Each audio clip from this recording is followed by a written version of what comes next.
How's it guys, it's Dario from Bluebird, and today I'm going to be talking to you about a grinder that I'm very excited about. Many of you have probably owned or worked with the predecessor to the Baratza Encore ESP. I personally owned one many moons ago before entering the coffee industry, and I think it has to be one of the most famous and most loved home grinders, specifically for filter coffee. The biggest challenge with the Baratza, surely it's dated by now, the original Baratza Encore, after so many years and so many new grinders being released. And the biggest challenge with this grinder has always been, especially in the South African market, that it doesn't brew espresso. You can't get fine enough for proper espresso. What I loved about the idea of the new grinder is the fact that the ESP stands for espresso, and the grinder was built from the ground up to bring us all the things we loved about the Baratza Encore original, but allow us to brew espresso at the same time. Now, I was very skeptical before reading about this grinder and using it myself, because there are many entry-level grinders out there promising the same thing, but the truth is that the stepped adjustments are just too big and the grind settings were just too far apart from each other at the low end of the grind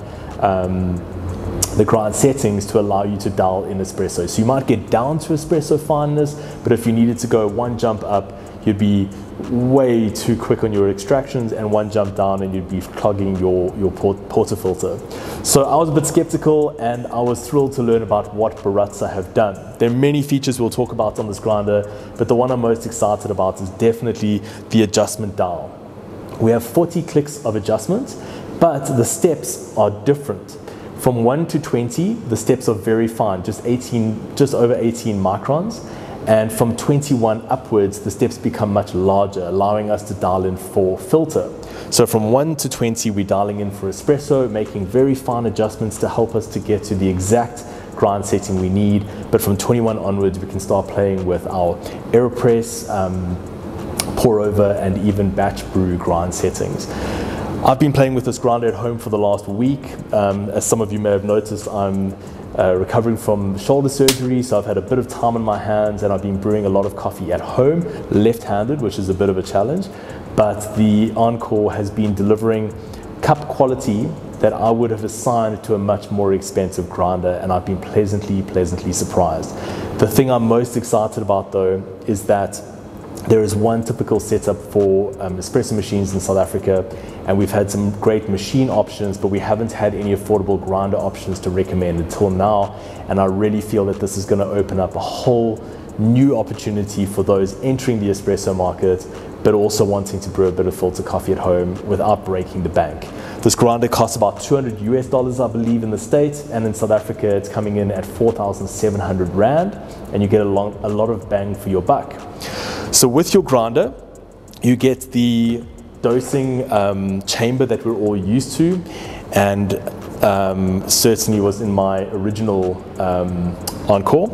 But now we also get a single dosing cup setup as well. So we get a little rubber plate that neatly slides into our grinder, and there's a little recess for our single dosing cup. What I love about this dosing cup, which is all I've been using since testing the grinder. I've put the dosing bin aside, and the cup has been my friend.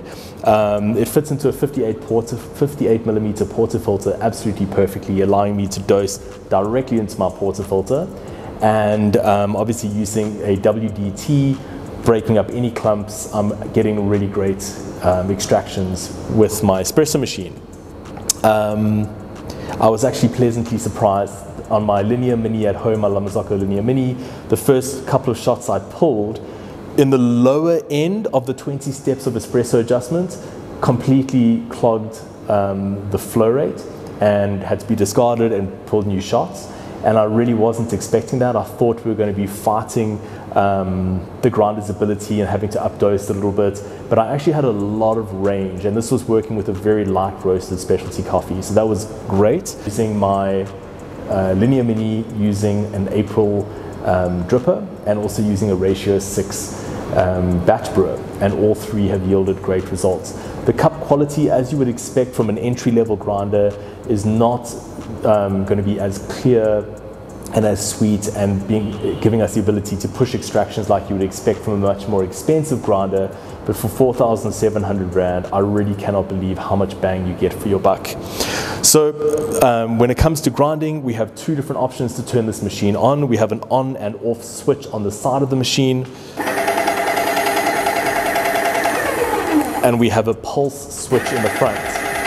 Now, I'm generally grinding just 20 grams at a time or less, and I actually found myself holding onto the pulse switch as the coffee came through the grinder.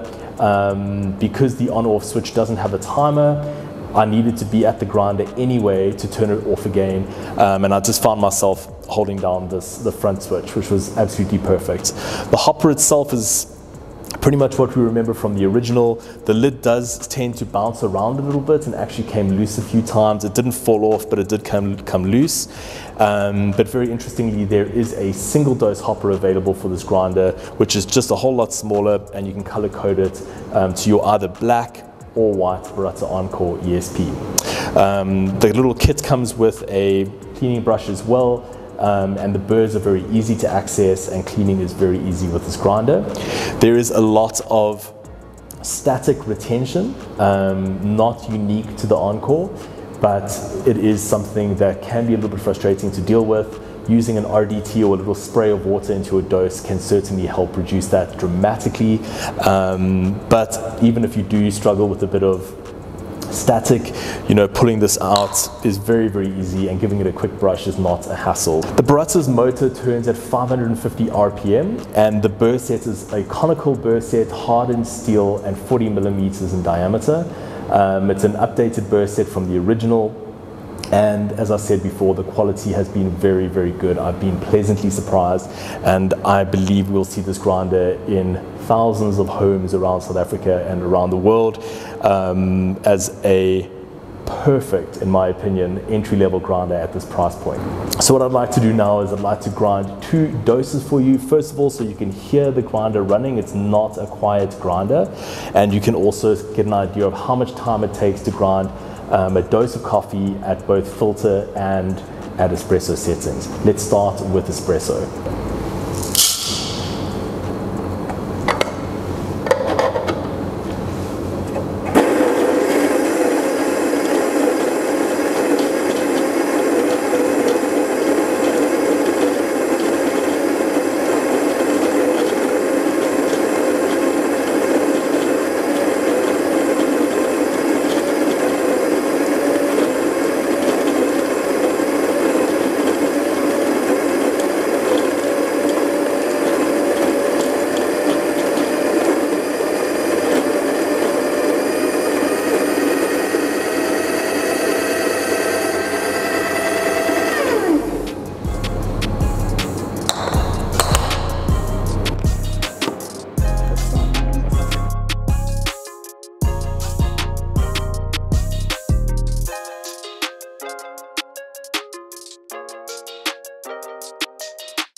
So the Baratza Encore ESP certainly has its limitations, and there are signs of its price point, but for the money you're spending, you're getting a heck of a lot. If you're in the market for a daily driver to deliver a tasty cup of coffee, whether it's espresso or filter, I would rather you spend 4,700 Rand on a great little grinder than spend twice that amount of money and then spend less on your coffee. Rather leave space in your budget to buy a really good quality coffee, because a grinder of this ability with high quality coffee is going to yield an extremely tasty cup of coffee time and time again. So I hope you've enjoyed this review. I hope it's been helpful. It's exciting to talk about an entry-level piece of equipment for a change, and to actually have some good news to share with you guys, because I get questions weekly around grinders and which grinder to buy. And if we're talking about espresso, there is literally a grinder 3 times this price that would be my general recommendation, and I don't think it does a heck of a lot of a better job than what the Baratza Encore ESP does. So really, really great. I hope you guys enjoyed this video. Please comment if you'd like to know anything about this grinder. Comment if you'd like to hear anything about any specific grinder. We'll try to get our hands on one and review it for you.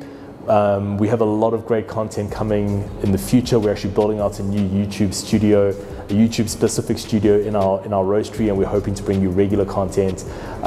So if you're here for the first time, please subscribe, give this video a like, it helps us out, and we'll see you in the next one. Cheers.